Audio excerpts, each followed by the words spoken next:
Dans ce tutoriel, nous allons voir comment utiliser la plateforme Tactiléo. On verra dans un premier temps comment s'inscrire, ensuite je vous montrerai ce que vous pouvez faire, et ensuite nous irons voir comment le faire. Donc pour vous inscrire, vous allez sur la page de votre moteur de recherche, et vous tapez Tactiléo. Alors vous prenez Tactiléo Edu. Voilà. Ici, on va aller sur la plateforme. Donc on vous demande ici de rentrer le RNE de votre établissement. Donc vous le faites, vous validez, et ensuite on va tout simplement vous demander un identifiant et un mot de passe, et vous serez inscrit. Donc quand on est inscrit, on se retrouve voilà, avec toutes les ressources dans mes collections, dans mon établissement. Donc si vous êtes plusieurs enseignants dans le même établissement à utiliser Tactiléo, bien en cliquant ici, vous verrez les ressources des autres. On peut partager ces ressources ou non, c'est vous qui le décidez à la fin.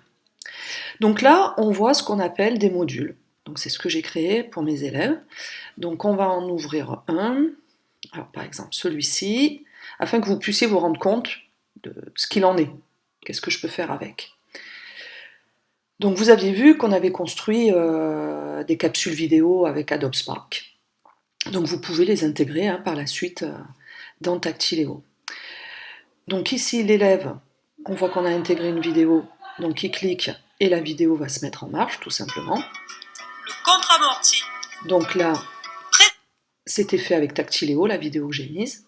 Donc l'élève regarde la vidéo et il passe à la page suivante. Donc ici, c'est un texte à trous. L'élève va mettre petit à petit les réponses. Et il continue, il clique. Ainsi de suite, et puis il va arriver un moment où on va lui dire qu'il a terminé sa session, il aura un score, et la session est tout simplement terminée. Du côté de l'enseignant, on va avoir un recueil des données qui est traité directement par Tactiléo. Donc on va dans Résultats et suivi.